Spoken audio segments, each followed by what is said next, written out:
అండి, welcome to MV food bites. శ్రావణ మాసం సందర్భంగా మన ఛానల్లో బిగినర్స్, వర్కింగ్ ఉమెన్స్ ఎంతో ఈజీగా చేసుకునేలాగా ఒకే అన్నంతో 4 రకాల నైవేద్యాలను చూపించబోతున్నానండి. జస్ట్ అన్నం ఒక్కటి వండి పెట్టుకుంటే చాలు, కేవలం 15 నిమిషాల్లో 4 రకాల నైవేద్యాలని ప్రిపేర్ చేసి అమ్మవారికి నివేదించవచ్చు. ఈ 4 రకాల నైవేద్యాల కోసం ముందుగా 1/2 kg రైస్ని మనం ఇంట్లో ఎలా అయితే వండుకుంటామో అలానే వండుకొని తీసుకున్నానండి.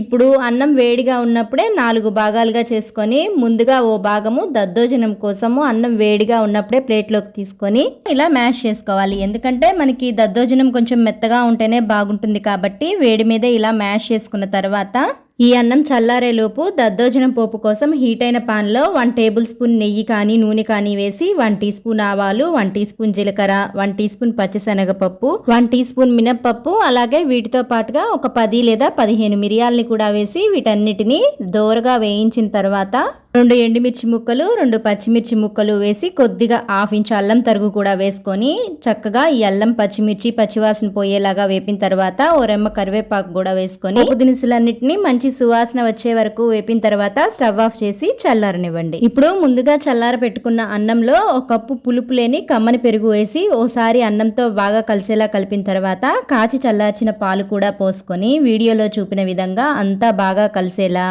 క్రీమీ టెక్స్చర్ వచ్చేలాగా కలుపుకున్న తర్వాత రుచికి సరిపడా ఉప్పు కూడా వేసుకొని ఓసారి అంతా బాగా కలిపి మనం ముందుగా రెడీ చేసి పెట్టుకున్న పోపుని కూడా ఇందులో వేసేసుకొని ఓసారి కలుపుకున్నారంటే మనకి ముచ్చటగా మొదటి నైవేద్యం రెడీ అయిపోతుంది. ఇప్పుడు రెండవ నైవేద్యం నిమ్మకాయ పులిహోర కోసం రెండవ భాగం రైస్ని ప్లేట్లోకి తీసుకొని పులిహోర కోసం కాబట్టి చేతితో ఈ విధంగా పొడి పొడిగా చేసుకున్న తర్వాత రుచికి సరిపడా ఉప్పు, 3 మీడియం సైజు నిమ్మకాయల నుండి తీసిన రసంని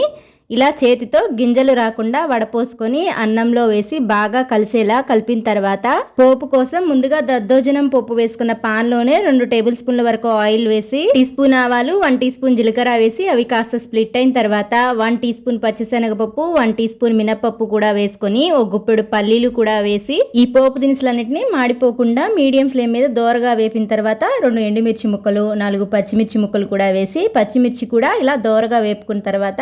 చివరగా 1/2 టీ స్పూన్ పసుపు వేసుకొని 2 రెమ్మల కరివేపాకు కూడా వేసి ఓసారి వేపి ముందుగా కలిపి పెట్టుకున్న అన్నంలో వేసి ఓసారి కలిపారంటే నిమ్మకాయ పులిహోర రెడీ అయిపోతుంది.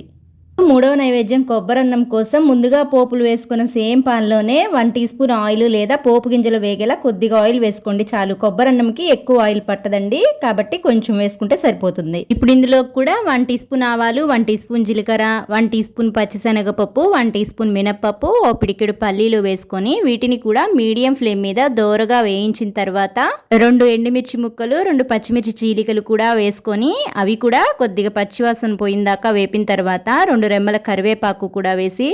కరివేపాకుని కూడా ఓసారి వేపిన తర్వాత 1/2 కప్పు పచ్చి కొబ్బరి తురుము కూడా వేసుకొని నేను ఇక్కడ పచ్చి కొబ్బరి తురుముకొని తీసుకున్నానండి. మీరు కావాలంటే పచ్చి కొబ్బరి ముక్కలు మిక్సీలో వేసుకొని బ్లెండ్ చేసైనా వేసుకోవచ్చు. ఈ పచ్చి కొబ్బరిని కూడా పోపుతో పాటు 1 నిమిషం వేపితే సరిపోతుందండి, ఎక్కువసేపు వేపాల్సిన అవసరం లేదు. 1 నిమిషం వేపిన తర్వాత మనకి మూడో భాగం వైట్ రైస్ ఉంది కదా, దానిని కూడా పొడి పొడిగా చేసుకొని పాన్లో వేసి రుచికి సరిపడా ఉప్పు వేసి 1 నిమిషం పోపుతో బాగా కలిసేలా కలిపారంటే మూడో నైవేద్యం కూడా రెడీ అయిపోతుంది. ఇప్పుడు 4వ నైవేద్యం స్వీట్ పొంగల్ కోసం అడుగు మందంగా ఉండే గిన్నె పెట్టుకొని ముందుగా పాలు అడుగు పట్టకుండా ఓ 2 స్పూన్ల వాటర్ వేసిన తర్వాత 2 కప్పుల చిక్కటి పాలు పోసుకొని ఓ పొంగు వచ్చిన తర్వాత అరగంట ముందుగా నానబెట్టుకున్న లావు సగ్గుబియ్యంని వేసుకొని సగ్గుబియ్యం పైకి తేలి ఇలా ట్రాన్స్పరెంట్ గా కుక్ అయిన తర్వాత చివరగా ఉన్న 4వ వంతు రైస్ ని కూడా వేసి ఓసారి కలిపి సన్నని మంట పైన 2 నిమిషాలకు ఒకసారి కలుపుకుంటూ ఇలా గరిటతో మ్యాష్ చేస్తూ ఓ 10 నిమిషాలు కలుపుతూ ఉడికించారంటే పొంగలి ఇలా క్రీమీ టెక్స్చర్ లాగా వచ్చి దగ్గర పడుతుంది.